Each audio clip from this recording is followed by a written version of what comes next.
Disclaimer: this video doesn't promote any kind of hate, stereotypes, or discrimination against any group. It's all about my simple questions I've been ignoring for a long time. How can a community that makes up just 0.2% of world's population win the 22% of Nobel Prizes ever given? In fact, when they are the most extensively documented historically persecuted community in the world. First, they were forced to leave Jerusalem, then they were expelled from countries like England, Spain, Portugal, and many others. I think the question should be like, how did they even survive that long period? But now they are one of the most successful communities in the world, with many holding influential positions across different fields. And the history behind this, it's complex and controversial, but I will try to explain it as fairly as possible, because their history is very important in order to understand today's world. And what most people think they know about their history, it's often wrong. But first, what does the word Jew actually mean? If you look at the list of the biggest religions by followers in current time, you might notice something strange. There is no religion called Jewish, and that's because being Jewish isn't simply a matter of religion. It can also be an ethnic identity. That's what makes the Jewish identity different from categories like Muslim or Christian. But most of the Jews are followers of Judaism, which is a religion related to Jews. The word Jews basically came from Judah, which was an ancient name for present-day Israel. And the meaning of Jews is the people of the kingdom of Judah. In the whole world, the total Jewish community population is about 16 million, which is specifically a very small number for them. But when it includes anyone with Jewish parents, the number grows to 20 million, but still, it's remarkably small. Because their history is more than 3,500 years old. Two reasons are given for their population being so low. First, Judaism is the strictest among all current religions, and unlike Christianity and Islam, it doesn't support promoting or spreading a religion, because in their view, a person's duty is to pray to the Creator and there is no need for them to be Jews first. Second, they've continuously been victims of massive oppression. Through this, they didn't get a chance to increase their own population. This history of suffering is the most important, and it's often described wrong. It started exactly 3,000 years ago from today, when the map of the present-day Israel and Palestine looked something like this. Here in the north was the kingdom of Israel, and in the south was a kingdom called Judah. At the time, the world superpower was New Assyrian Empire, so all the smaller kingdoms around Assyrians had to pay tribute to them if they wanted to stay safe. But the king of the kingdom of Israel didn't agree with it. So in 722 BC, the Assyrian Empire attacked the kingdom of Israel. A huge number of people were sent to exile to Mesopotamia, and the remaining people mixed with the Assyrians and forgot all their heritage, culture, everything. And it's believed that the history of the kingdom of Israel ended right there. But the king of the kingdom of Judah was okay with it, so while the Assyrians had control over them, their power wasn't completely destroyed. However, within the next century, the new Assyrian Empire fell, and a new superpower rose in the present-day Middle East, the new Babylonian Empire. And the king of Judah, considering them a new empire, rebelled against them, thinking that the tribute they had to pay to the Assyrians won't have to be paid now. It was like a gamble. When this news reached the Babylonian king, he did the same to the Judah kingdom as the Assyrians had done to the kingdom of Israel. And they were forced to destroy the Solomon temple. But this time, the people of Judah weren't exiled on a massive scale. Especially it was mainly elite class who had to face this exile. And this time, the Persian Empire conquered them, led by one of history's most famous rulers, Cyrus the Great. He was famous in history mainly for his justice, for his generosity, and he showed that justice to Jews too. He freed all the Jews who were imprisoned in Babylon and allowed them to return to Judah. They went to Judah and in 516 BC revived the Solomon temple and named it the Second Temple. Let's fast forward to 60 BC when Roman rule started. At first, they weren't that strict, but in 70 CE, they destroyed the Second Temple and Jewish life will never be the same again. Their political and religious freedom was increasingly restricted under Roman rule. Then in 132, the Jews revolted against the Romans but were brutally defeated, marking a devastating turning point for the Jewish people. From then on, Jewish people became a stateless community, and they stayed in this state for next 2,000 years. This long period wasn't easy for them at all. Throughout this time, they were targeted as a community and given many slanders, like the slanders of killing Jesus Christ, accusation of being untrustworthy community that wherever they live, they are not loyal to that country, and the most terrifying accusation is that they are secretly controlling the society. Even in the modern times, many conspiracy theories spread against them. I won't go deep into these theories because the main question is how did they survive amid so many conspiracies? A minority group with no own state, how they handle so many opposing forces for 2000 years. I think it's a surprising history in itself, but several things made it possible. First, when the second temple was destroyed and Jews were expelled from Judah, right then all the different groups among them got scattered. There were four main groups among them. First, Sadducees, who depended on Solomon temple. They made their living through it. So when the temple was destroyed, their power and influence largely collapsed with it.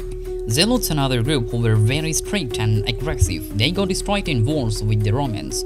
Third, Essenes, who can be compared to monks of various religions today. They don't have much of connection with the rest of the world. What happens in their family, society or state doesn't matter much to them. And obviously, when the whole state is destroyed, they gradually vanish from history.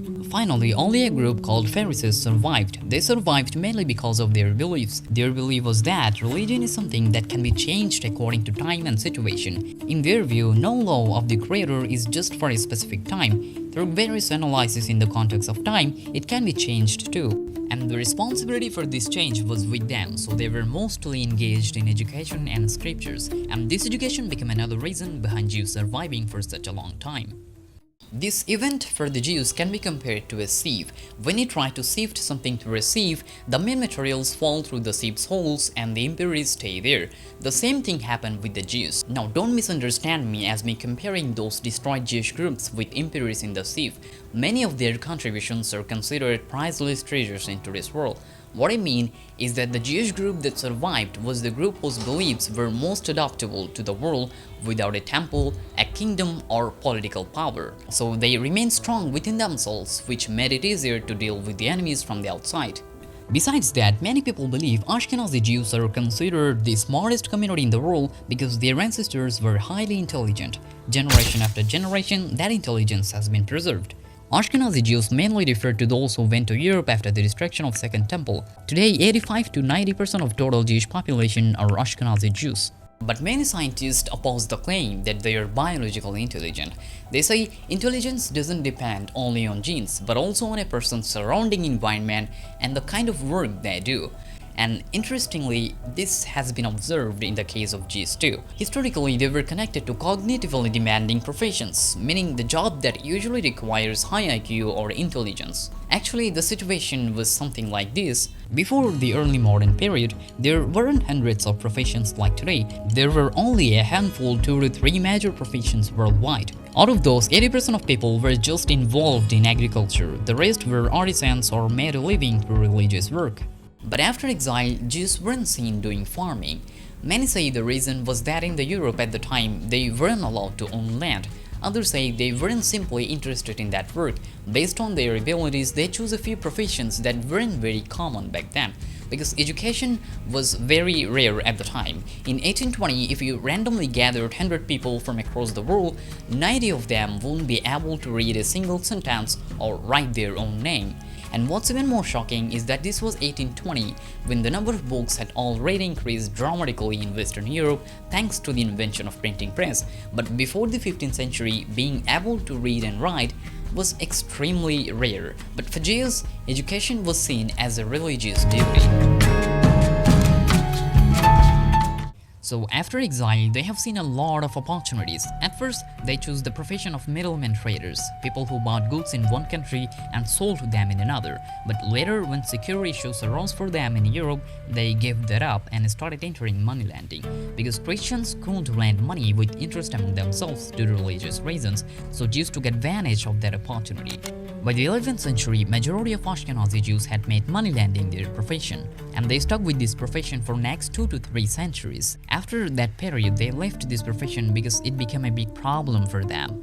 In those times, Europe had various kings and rulers everywhere, but the problem was when the loans they gave became too large, then those kings and rulers would expel them from their countries. The biggest examples in history include King Edward I, who was the king of England. In 1290, he expelled all Jews from England entirely. He even forgave all their debts, meaning the Jews didn't get the money Christians owed them. The same thing happened in France in 1394, in Germany 1496, and later in many European countries. As a result, they started entering even more cognitively demanding professions like tax farmers, tool farmers, and real estate managers. They had no problem entering this because their main strength was their mental skills, while the other group had a strength in war, land, politics. This mental skill helped them stay economically wealthy. In various times when famines hit different regions of Europe, at the same time no records mention of any famine among the Jews living in Western Europe, meaning they were financially quite well off. So when they were expelled from one country, another country will welcome them very nicely because those countries needed financial help. But Jews understood that those states were welcoming them only for their own interest. When their interest ended, they will also force them to leave just like others. But at the time, they had no choice. They needed some place to live anyway. Throughout this long period, many Jews sustained hope through the belief that a future Messiah will one day gather the Jewish people, restore them to their homeland. But around the 18th century, a new line of thinking started among them. How much longer, brothers? How much more can we endure? No country is giving us nationality. How long we will wait for a Messiah to take us to Jerusalem? We should take steps ourselves, decide our own future. These ideas later evolved into the modern Zionist movement. And in the same century, the American and French revolutions happened, which gave Jews a chance to breathe a sigh of relief in America and Europe. As soon as they got the opportunity to move forward, they very quickly become hugely influential in banking, trade, industrialization, and economy wherever they lived around the world. Because generation after generation, their IQ had reached such a level that they could control these things very beautifully. They lacked only one thing, which was opportunity. As soon as the opportunity was given, they started making remarkable contributions in these fields. In 1910, in the Odessa region of then Russia, 90% of grain exports were under Jewish control. Along with that, out of 17 banks there, in 13 of them, Jews were involved in the board and management. In Europe's case, from 1860 to 1890, 25% of all loans taken in London were controlled by a single Jewish family named Rothschild. But just like in the past, these rules didn't bring them good results. The same thing happened in the 20th century, which we all know. Finally, in 1948, they succeeded creating their own state. They got their own independent country. As a result, in finance, science, technology, and other important fields, they achieved significant advancement compared to other groups, and the reason behind that was their intelligence. And I hope I've explained how they got it. However, from this point on, things began to change.